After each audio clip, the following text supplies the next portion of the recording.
Baik, Assalamualaikum warahmatullahi wabarakatuh. Saya perwakilan dari kelompok 2 akan mempresentasikan hasil kerja kelompok kami yang sebelum itu saya akan memperkenalkan nama anggota kelompok saya. Yang pertama, Bai Alma Rahfiana, yang kedua, Rian Musallin, yang ketiga, Nur Hafizah, yang keempat, saya sendiri Husnul Buairi, yang kelima, Dwi Rizki Muharani. Komponen-komponen sistem pendidikan. Media pembelajaran. Pengertian media pembelajaran adalah media yang digunakan untuk membantu merangsang pikiran, perasaan, kemampuan, dan perhatian siswa dalam proses belajar mengajar di kelas.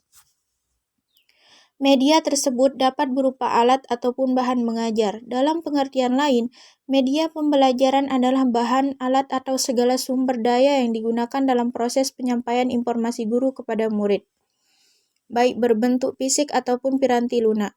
Fungsi media pembelajaran menurut para ahli, Levy and Lenz. Fungsi atensi adalah menarik perhatian siswa agar semakin berkonsentrasi dan memusatkan perhatian pada isi materi pelajaran.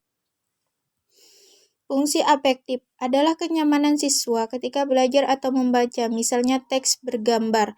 Fungsi kognitif mempermudah memahami dan mengingat informasi. Fungsi kompensatoris mengakomodasi atau membantu siswa yang lemah dan lambat menerima pelajaran yang disajikan secara verbal atau teks. Macam-macam jenis media pembelajaran. Media cetak, print out. Yang kedua, media audio. Yang ketiga, media audio visual. 4. Multimedia interaktif. Yang kelima, e-learning. Dan yang keenam, media realia. Pendekatan dan metode belajar. Pengertian pendekatan belajar. Pendekatan pembelajaran dapat diartikan sebagai titik tolak atau sudut pandang ketika terhadap proses pembelajaran yang merujuk pada pandangan tentang terjadinya suatu proses yang sifatnya masih sangat umum di dalamnya mewadahi, menginspirasi, menguatkan, dan melatari metode pembelajaran dengan cakupan teoritis tertentu. Metode belajar. Macam-macam metode belajar. Metode ceramah, metode tanya-jawab, metode diskusi, metode demonstrasi, metode eksperimen, metode pemberian tugas, metode karya wisata, metode bermain peran, metode latihan, metode sosiodrama.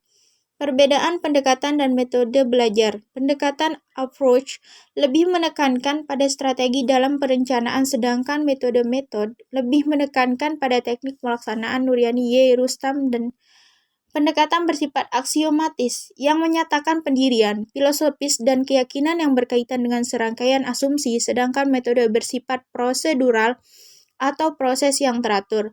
Dan menurut Nurgiantoro serta Susilo, metode merupakan jabaran dari pendekatan.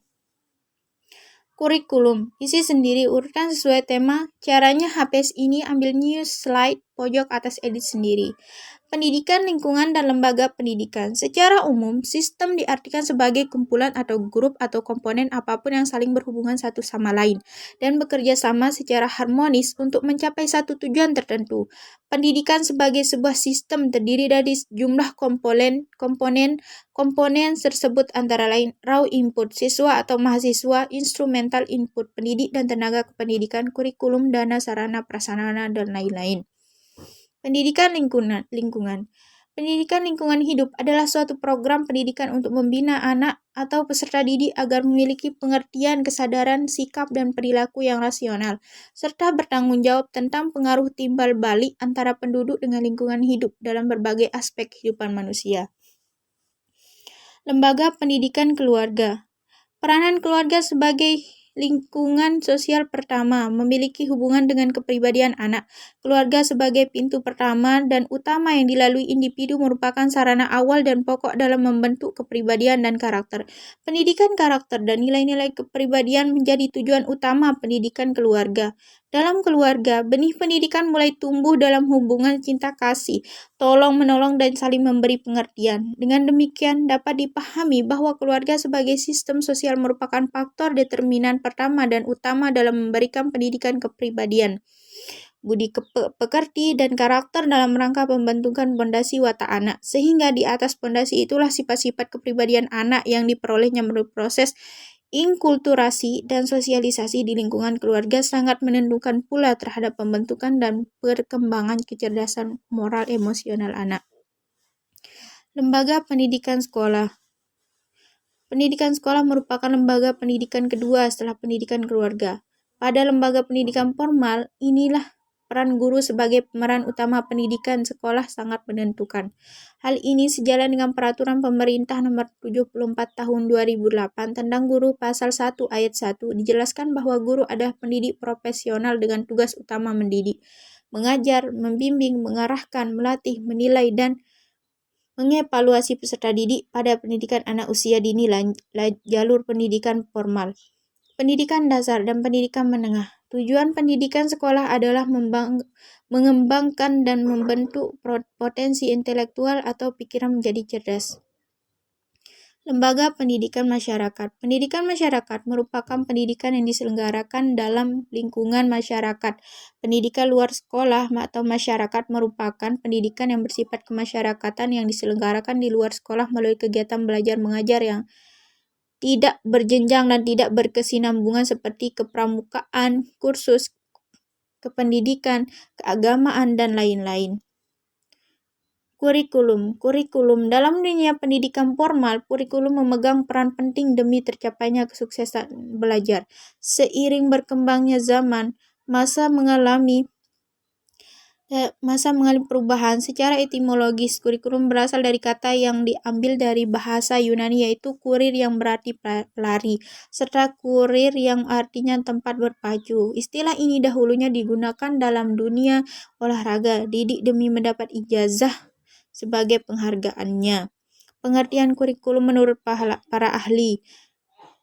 Profesor Dr. S. Nasution MA dalam bukunya yang bertajuk Kurikulum dan Pengajaran, beliau menyatakan bahwa menyalahkan rencana yang disusun demi melancarkan proses belajar mengajar. Rencana tersebut dilakukan di bawah bimbingan dan tanggung jawab lembaga pendidikan dan para pengajar di lembaga tersebut.